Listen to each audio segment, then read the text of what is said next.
Hi guys, welcome to my affordable watch collection.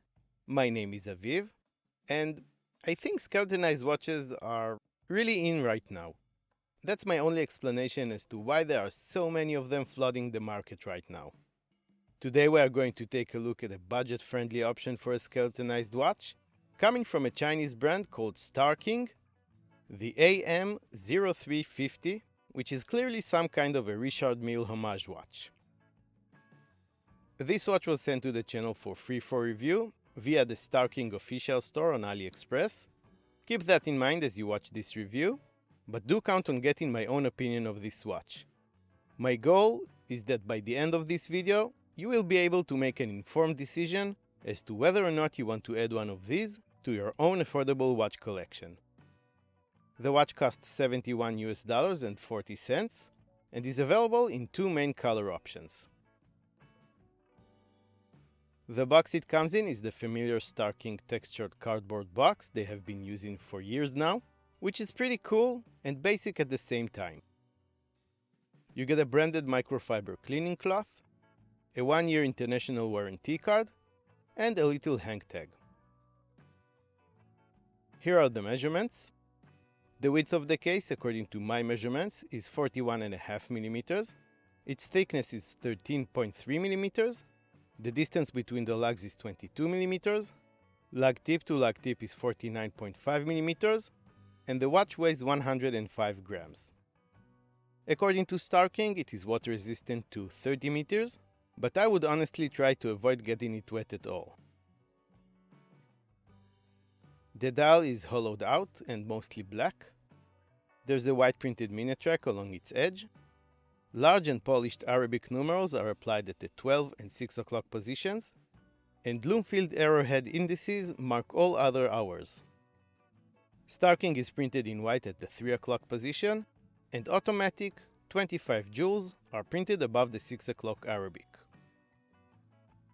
The AM0350 is equipped with a set of custom skeletonized hands, highly polished hour and minute hands with cog-shaped bases and red-colored tips, and a red-colored lightning bolt-shaped seconds hand with a bit of loom on its arrowhead tip. The loom is disappointing even for a watch at this price point. For some odd reason, King chose to use loom only on the indices, excluding the 12 and 6, and on the tip of the seconds hand, but not on the hour and minute hands. I just don't get it. You obviously are not going to be able to read the time in the dark.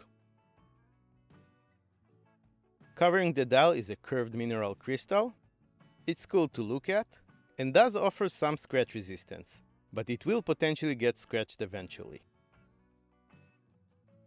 The tonneau-shaped case is made of 316L stainless steel, coated with black-colored paint. It is decently finished, with some brushed and glossy surfaces.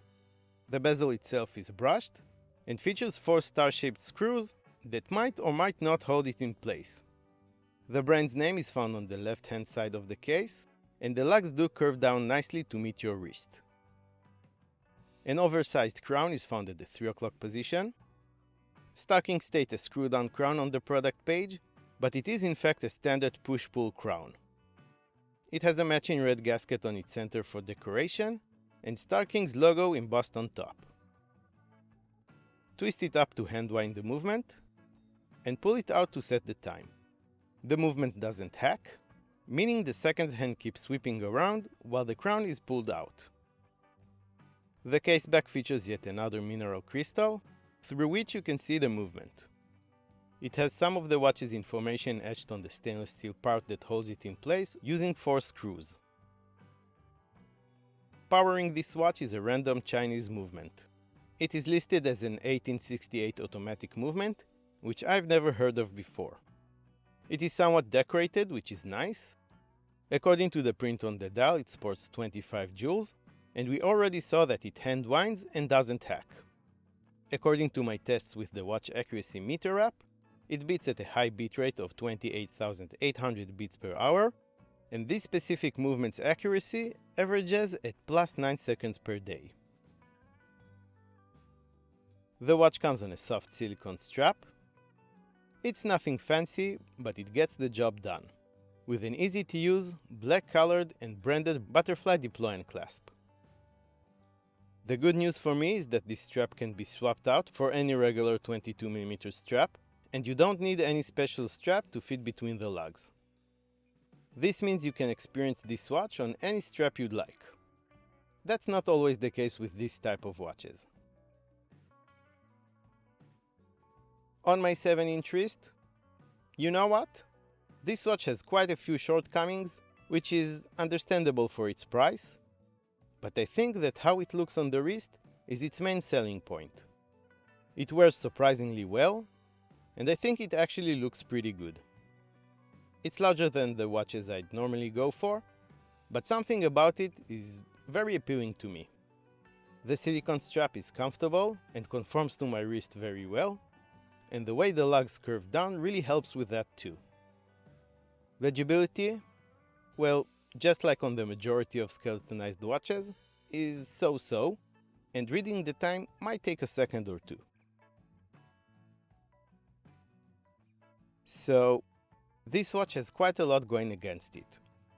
Let's run through the pros and cons and try and see if it can redeem itself. On the con side, I'll start off with the poor water resistance. They state 30 meters, but I would personally not put it to the test. The loom is... well, I don't even want to talk about the loom. The unknown Chinese movement is just that, an unknown Chinese movement, make of it what you will. The mineral crystals and the push crown are not ideal, but I can't really fault it for the price. Same thing goes for the legibility. That's a compromise you have to make when you decide to go for a skeletonized watch. Let's try and look at the glass half full by examining the pros. The best thing this watch has going for it is that it's comfortable to wear and it looks pretty good on the wrist. In my opinion, anyway. The finishing of the case is not bad, although I'm sure many of you won't like the branding on the side of it. And the strap is pretty nice too. It's nice to have an automatic watch that you can see how it works, especially if you're just getting into automatic watches. And the fact that it is a high beat movement is also pretty cool. I would love this watch a lot more if it cost at least $20 less. Then I would feel more comfortable recommending it to you guys. If you're still interested in checking this Richard Mille homage for yourselves, now that you know what to expect, I will leave the link to it on StarKing's official store on AliExpress in the description of this video. That is an affiliate link that would not cost you any extra money, but will help the channel with a small commission. So thanks in advance if you do decide to use it. If you liked this video, please give it a thumbs up, subscribe to my affordable watch collection, and hit the notification bell for more affordable watches related content. You can also follow me on Instagram, where you can get to know me and my collection a little bit better, get all the news about the channel, and connect with me on a more personal level. If you've enjoyed this video, you might enjoy one of these too as well. I want to thank StarKing for sending this watch in for review, and to thank you all very much for watching, and I will see you next time.